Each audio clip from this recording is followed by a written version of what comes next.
नमस्कार दोस्तों, कैसे आप लोग? तो आज मैं डिस्कशन करूंगा कैंपस एक्टिवर्स के बारे में। देखिए, कैंपस एक्टिवर्स बेसिकली एक ऐसे कंपनी है, मुझे लगता है फ्यूचर में इस कंपनी की एक अच्छा खासा ग्रोथ आने का चांसेस हो सकता है। ऐसे बात मैं क्यों बता रहा हूँ? क्योंकि मैं सारे पॉइंट्स मैं आपके साथ डिस्कशन करूंगा। तो इस वीडियो को पूरा लास्ट तक देखना और अभी तक अपने चैनल को सब्सक्राइब नहीं किया तो जरूर कर लेना। सबसे पहले देखिए कंपनीज के ऊपर कुछ इंपॉर्टेंस पॉइंट, जैसे कंपनी के मार्केट शेयर। देखिए बेसिकली कंपनी का जो बिजनेस है वो अगर समझा जाए तो कंपनी फुटवेयर के बिजनेस करते हैं। तो फुटवेयर इंडस्ट्रीज में बहुत सारे अलग अलग ब्रांड है, अलग अलग कंपनी है, जहाँ पे लीडर्स प्लेयर रिलैक्सो है, बाटा है, साथ ही साथ देखा जाए तो मेट्रो ब्रांड भी है। फिर भी इस सेक्टर में सारे कंपनी के साथ भी टक्कर लेकर कंपनी, देखिए मेट्रो ब्रांड जो है वो 17% मार्केट शेयर लेकर रखा है। और 17% जो मार्केट शेयर है वो भी आप देख सकते हैं ब्रांडेड स्पोर्ट्स एंड मतलब जो एथलेटिक्स के लिए जो फुटवेयर बनाए जाते हैं वो भी कंपनी बनाते हैं। तो 17% मार्केट शेयर भी कोई कम नहीं है, क्योंकि ओवरऑल अगर 100 लोग branded suit sorry branded sports and athletics के ऊपर फुटवेयर पहन रहे हैं, उनमें से 17 लोग इस कंपनी का जूता पहन रहे हैं। तो मेरे हिसाब से कंपनी का बिजनेस यहाँ पे एक स्ट्रेंथ तो देखने को मिला। अभी चलो कंपनी के बाकी पॉइंट्स को डिस्कशन कर लेते हैं। जैसे कंपनी का पूरा बिजनेस फुटवेयर के ऊपर है और कंपनी इंडिया में ही बिजनेस कर रहा है, बाहर की कंट्रीज में सिर्फ 0.2%, ना के बराबर। तो कंपनी का जो बिजनेस है वो एक एक दिक्कत वाला बात यही है कि कंपनी सबसे ज्यादा मैन के लिए, मतलब मैन के लिए 87% वो जूता बना रहा है। बाकी वोमेन्स के लिए कितना? वोमेन्स के लिए सिर्फ के सिर्फ 4-4.5% एंड चिल्ड्रन के लिए 7.5%। यहाँ पे कंपनी एक मेरे हिसाब से, देखिए मुझे खुद लग रहा है कि यहाँ पे कंपनी ने गलती किया। क्योंकि देखिए जिस तरीके से आज इंडिया में मेन और वोमेन दोनों ही जिस तरीके से न्यू लाइफस्टाइल एंड खुद के स्मार्ट और थिंकिंग के लिए सेम टू सेम जूते से लेकर कपड़ा से लेकर सब कुछ खरीद रहे हैं, वहाँ पे मेंस से ज़्यादा मुझे लगता है वोमेन्स के ऊपर डिपेंड मतलब फोकस होना चाहिए। क्योंकि वोमेन्स को अगर टारगेट करेंगे तो मेंस ऑटोमेटिक टारगेट हो जाएगा। तो बेसिकली कंपनीज के ऊपर कुछ इस तरीके से डेटा तो यहाँ पे देखने को मिले। बाकी देखिए कंपनी के जो बिजनेस है वो ट्रेड डिस्ट्रीब्यूशन के ऊपर 53%, D2C मतलब डायरेक्ट टू कंज्यूमर और वो भी ऑनलाइन प्लेटफॉर्म में 35% बिजनेस कर रहा है, और ऑफलाइन में D2C के ऊपर 10%। तो यहाँ पे एक दिक्कत वाला बात यही है, देखिए जूता एक ऐसे प्रोडक्ट है जहाँ पे आप मान के चलिए आप एक फोन ऑनलाइन से खरीदारी कर रहे हैं, तो वहाँ पे रिप्लेसमेंट होने का चांसेस बहुत कम है, रिटर्न जाने का चांसेस बहुत कम है।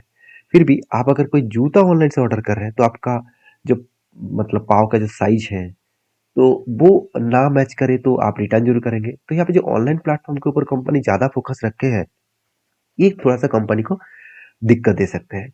अभी ऑफलाइन में कंपनी के ऊपर बिजनेस बहुत कम है।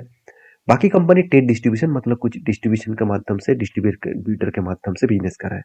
तो 50% से भी ज्यादा डिस्ट्रीब्यूटर है, तो ये एक अच्छी बात है। तो कंपनी का मोटा मोटी बात करूँ तो बिजनेस एक फिगर आउट के हिसाब से स्ट्रांगली ग्रोथ करने का कोशिश कर रहा है। अभी चलो कंपनीज के ऊपर बाकी पॉइंट्स देख लेते हैं। जैसे कंपनीज के ऊपर एक पॉइंट आपको नोटिस करना होगा कि कंपनी की जो बिजनेस है वो बिजनेस में इतने इस कंपनी के सेक्टर में सारे कंपनी का हालत आज खराब है।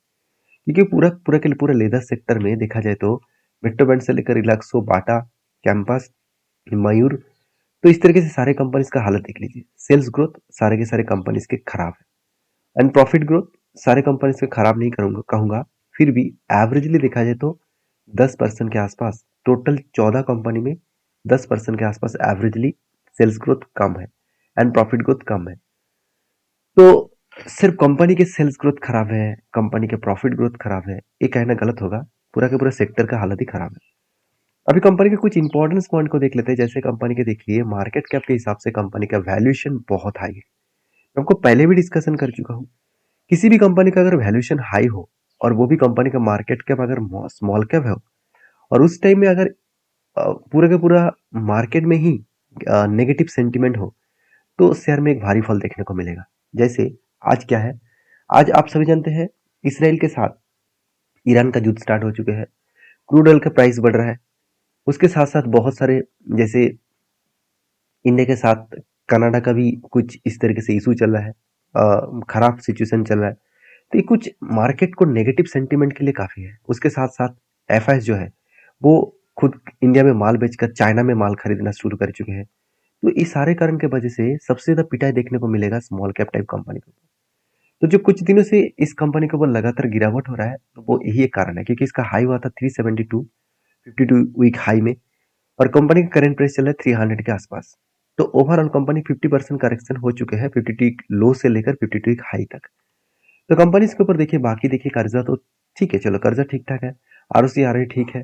कंपनी के ऊपर जो क्वार्टरली रिजल्ट है, कंपनी देखिए हर साल में खुद के सेल्स को एक पॉजिटिवली मेंटेन्स कर, कंपनी का प्रॉफिट ग्रोथ भी पॉजिटिवली मेंटेन्स हो रहा है। पहले तो लॉस था, अभी कंपनी धीरे धीरे करके यहाँ पे पॉजिटिवली ग्रोथ को मेंटेन कर रहा है।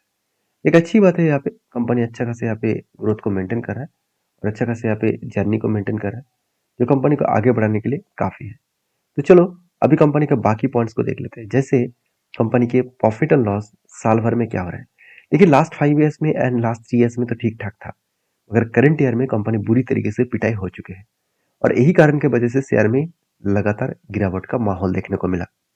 एज ए इन्वेस्टर देखा जाए तो प्रोमोटर के पास जितना होल्डिंग था उतना ही है, और एफएस के पास भी जितना होल्डिंग था उतना ही है, डीएस के पास भी जितना होल्डिंग था उससे होल्डिंग बढ़ चुके हैं, और पब्लिक ने कुछ क्वांटिटी को बेचा, मतलब इंस्टीट्यूशन ने खुद के होल्डिंग को बढ़ा लिया। सबसे ज्यादा होल्डिंग बढ़ा है डीएस ने। अभी डीएस के बीच में कौन कौन डीएस है, जैसे मोतीलाल ओसवाल ने, साथ ही साथ मीरा एसेट, एसबीआई का कुछ म्यूचुअल फंड ने, साथ ही साथ और भी कुछ एलआईसी के potential life insurance, Aditya Birla Sun Life insurance, तो इस तरीके से कंपनी ने बाय किया है। तो ओवरऑल एक चीज को आपको जरूर नोटिस करना होगा, जो लास्ट कुछ फ्यू ईयर्स में कंपनी के जो शेयर होल्डर के नंबर ऑफ शेयर होल्डर्स था, वो इस बार शेयर होल्डर कम हो चुके हैं। मतलब ज्यादा लोग, मतलब ज्यादा इंस्टीट्यूशन बाय तो कर रहे हैं, रिटेल पब्लिक का जो पार्टिसिपेशन है वो थोड़ा सा कम हो रहा है, क्योंकि 13% से सीधा सीधा 10 8 साढ़े 8% हो चुके हैं। तो मेरे हिसाब से बेस्ट तरीके से यहाँ पे सिचुएशन देखने को मिला। अभी कंपनी के ऊपर टेक्निकली चार्ट पैटर्न्स के ऊपर चले जाते हो। तो टेक्निकली चार्ट पैटर्न्स के बारे में बात करूँ तो आप ध्यान से देखना, यहाँ पे कंपनी के ऊपर अगर 1 डे में चार्ट पैटर्न ओपन करके रखूँ, सॉरी 1 मंथ का, तो आप ध्यान से देखेंगे कंपनी के ऊपर बिग सेलिंग प्रेशर है, क्योंकि कंपनी करेक्शन हुआ था, रिटेस्ट किया, करेक्शन हुआ, फिर से ऊपर जाकर रिटेस्ट कर रहा है। मतलब यहाँ से अगर गिरावट का माहौल कंटिन्यू करे तो नेक्स्ट सपोर्ट लेवल तक आ सकते हैं, और नेक्स्ट सपोर्ट लेवल है 200 तक, क्योंकि अभी करेंटली चल रहा है 300 के आसपास, तो 200 तक आने का चांसेस यहाँ पे देखने को मिल सकते हैं। जैसे 1 डे के अगर मैं चार्ट को देखूं तो कुछ इस तरीके से सिनेरियो देखने को मिला था, मुझे एक ट्रेड भी मिला था, उस ट्रेड के बाद बिग फॉल हो गया। अभी क्वेश्चन ये है कि कंपनी इतना स्ट्रांगली ग्रोथ होने के बाद अचानक क्रैश क्यों हो गया।